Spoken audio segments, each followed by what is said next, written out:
Super star Mahesh Babu దర్శక ధీరుడు SS Rajamouli కాంబినేషన్లో ఎస్ఎస్ఎంబి 29 వస్తున్న సంగతి తెలిసిందే. హాలీవుడ్ రేంజ్లో ఈ చిత్రం ఉండబోతుందని ఇప్పటికే రాజమౌళి హింట్ ఇచ్చారు. సినిమా ఎలా ఉండబోతుందా అని మహేష్ బాబు ఫ్యాన్స్తో పాటు ప్రేక్షకుల్లో కూడా క్యూరియాసిటీ పెరిగిపోయింది. అంతేకాకుండా ఈ ప్రాజెక్ట్ ఎప్పుడెప్పుడు పట్టాలెక్కుతుందా అని ఎంతో ఈగర్గా వెయిట్ చేస్తున్నారు. ఇటీవల ఈ మూవీకి సంబంధించిన పూజా కార్యక్రమాలు కూడా కంప్లీట్ కాగా, తాజాగా రాజమౌళి మహేష్ బాబుని షూటింగ్ కోసం లాక్ చేసినట్లు హింట్ ఇచ్చాడు. దీంతో మహేష్ ఫ్యాన్స్ సంతోషం వ్యక్తం చేస్తున్నారు. ఇదిలా ఉంటే, తాజాగా ఈ సినిమాకు సంబంధించిన మరో ఇంట్రెస్టింగ్ అప్డేట్ నెట్టింట చక్కర్లు కొడుతోంది.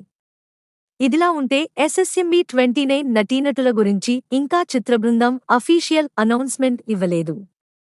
కానీ హీరోయిన్గా ప్రియాంక చోప్రాను ఫిక్స్ చేసినట్లు ఇప్పటికే క్లారిటీ వచ్చింది. ఈ మూవీలో విలన్గా మలయాళ స్టార్ హీరో పృథ్వీరాజ్ సుకుమారన్ నటిస్తున్నట్లు ఇప్పటికే వార్తలు వచ్చాయి. అయితే ఇప్పుడు అతడి స్థానంలో Bollywood star hero John Abraham పేరు వినిపిస్తోంది. షారుఖ్ ఖాన్ కంబ్యాక్ మూవీ పఠాన్లో అద్భుతమైన విలనిజాన్ని పండించి పాపులర్ యాక్షన్ హీరోగా పేరు తెచ్చుకున్నాడు జాన్ అబ్రహం.